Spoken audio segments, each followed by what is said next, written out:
Okay, class 6, chapter number 4, geography maps was going on.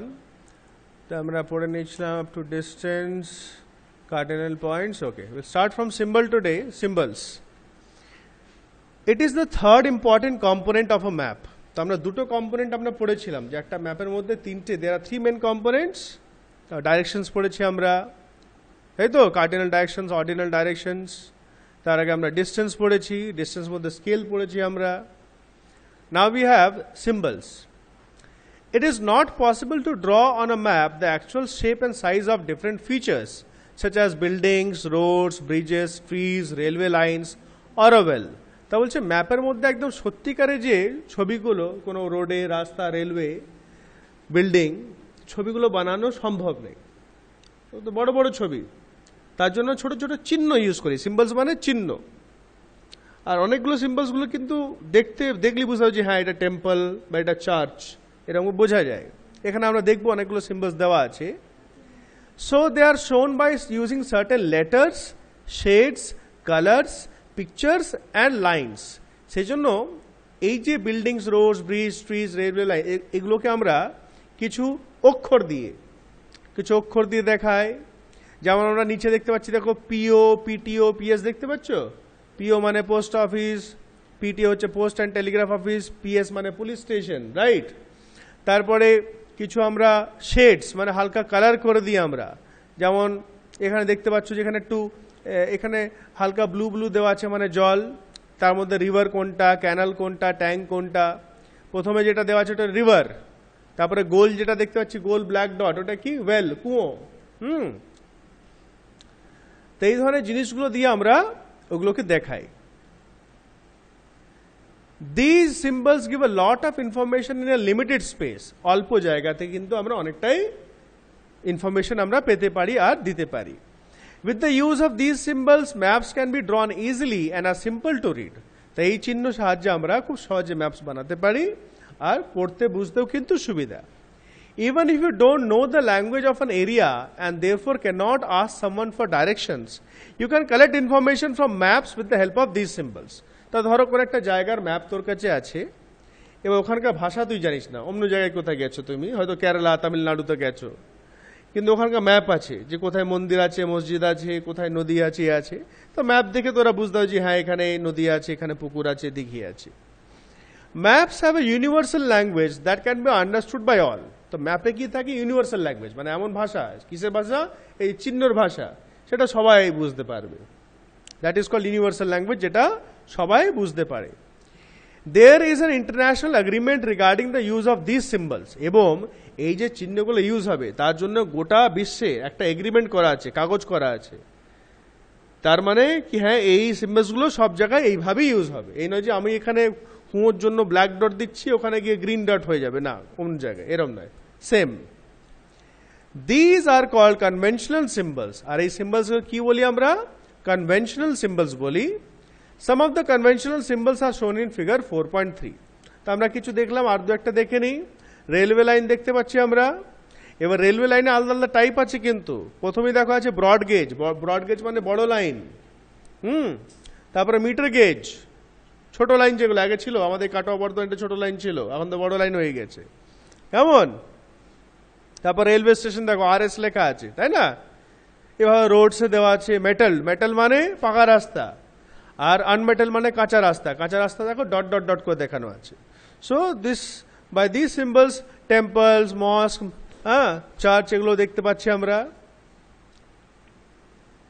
Settlement R গ্রেভইয়ার্ড। Settlement মানে যেখানে মানুষ বসবাস করে, আর গ্রেভইয়ার্ড দেখো সেখানে উল্টো সি পুরানি লেখা আছে, মানে ওখানে ওই কবর দেওয়া হয়, কবরস্থান। ট্রিজ আছে, গ্রাস আছে। Various colours are used for the same purpose. For example, generally blue is used for showing water bodies, brown for mountain. তা ব্লু জলের জন্য, water bodies means rivers, lakes, canals and all. আর ব্রাউনটা আমরা মাউন্টেন্সের জন্য, পাহাড়।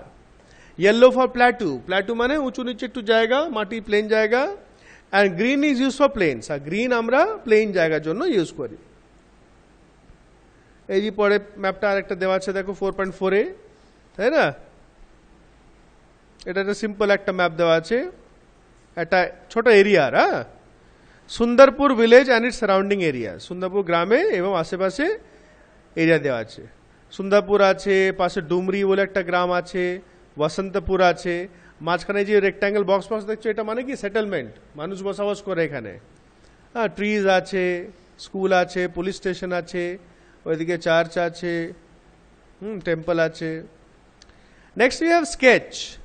আ sketch is a drawing mainly on memory and spot observation and not to scale. The scale কোনো মাপ করে করা হয় না, এটা আন্দাজ করে, ঠিক আছে, আইডিয়া করে যে হ্যাঁ। আর স্পট অবজারভেশন মানে কোনো জায়গায় হয়তো তুমি দেখে এসছো, ঘুরে এসছো, সেইভাবে তুমি সেটা একটা স্কেচ বানিয়ে দিচ্ছ। আমাকে হয়তো কোনো বন্ধু জিজ্ঞেস করলো, এই তোর বাড়ি যদি যেতে হয় কী করে যাবো বলতো বর্ধমান থেকে, আমি ওকে বসে বসে একটা স্কেচ বানিয়ে, এই দেখ বর্ধমান রেলওয়ে স্টেশন, ওদের সোজা এটা কাটোয়া রোড যাচ্ছে, এটা বানিয়ে দিলাম। কাটোয়াতে সোজা যাবি দেখবি বর্ধমান মডেল স্কুল আসবে, তার উল্টো দিকে একটা ঘর বানিয়ে দিলাম, সামন্ত হার্ডওয়্যার লিখে দিলাম, যে সামন্ত হার্ডওয়্যার দোকান আছে, তার পাশ দিকে একটা রাস্তা বানিয়ে দিয়ে ঠিক এরকম এরকম যেরকম রাস্তাটা বেঁকছে এরকম বানিয়ে দিলাম, দিয়ে লাস্টে বলে লাস্ট বাড়ি দেখবি 3 তলা বাড়ি, এটা আমার বাড়ি। তাহলে ইজিলি আন্ডারস্ট্যান্ড হয়ে যাবে, বুঝে যাবে যে হ্যাঁ এই স্কুলের সামনে Samanta hardware. That is a sketch. Sometimes a rough drawing is required of an area to tell where a particular place is located with respect to other places. কখনো কখনো একটা রাফ ড্রয়িং দিয়ে আমরা কোনো জায়গাকে আমরা লোকেট করতে চাই। যেমন আমি এখন বুঝালাম, suppose you want to go to your friends house but you don't know the way, your friend may make a rough drawing to show the way to his house. Such a rough drawing is drawn without scale and is called a sketch map. তো এটা কোনো scale ছাড়া, মাপ ছাড়াই বানানো হয়, যে এই নয় যে এইটুকু মানে 1 কিলোমিটার বা 2 কিলোমিটার এরকম নয়, ঠিক আছে, রাফলি থাকে, যেটাতে আমরা যাকে চাইছি বোঝাতে সে যেন বুঝতে পারে জায়গাটা কোথায়। Next plan. ইয়েস, প্ল্যান নামটা নিশ্চয়ই শুনেছি, যখন ঘরটর তৈরি হয়, বিল্ডিং প্ল্যান তৈরি হয়। এখানে কি বলছে প্ল্যান, প্ল্যান কিন্তু অনেক রকম হয়। A plan is a drawing of a small area on a large scale. একটা ছোট্ট জায়গায় লার্জ স্কেলে বানানো হয়। A large scale map gives lot of information, but there are certain things which we may sometimes want to know. For example, the length and breadth of a room, which can't be shown in a map. At that time, we can refer drawings to scale called a plan. তাহলে কখনো কখনো আমাদেরকে কিছু কিছু জিনিসগুলো আমাদের দরকার। জি, ধর আমরা যেরকম এখানে ঘরের ব্যাপারে বললো, ঘর এক একটা রুম কত লম্বা বাই চড়া, কত বাই কত, এত ফুট বাই এত ফুট, বাথরুমটা কত সাইজ হবে, তখন কিন্তু এটা পুরো স্কেল করে বানানো হয়।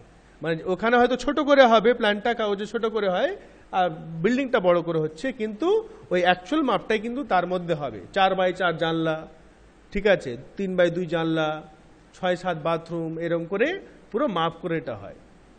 That is called a plan.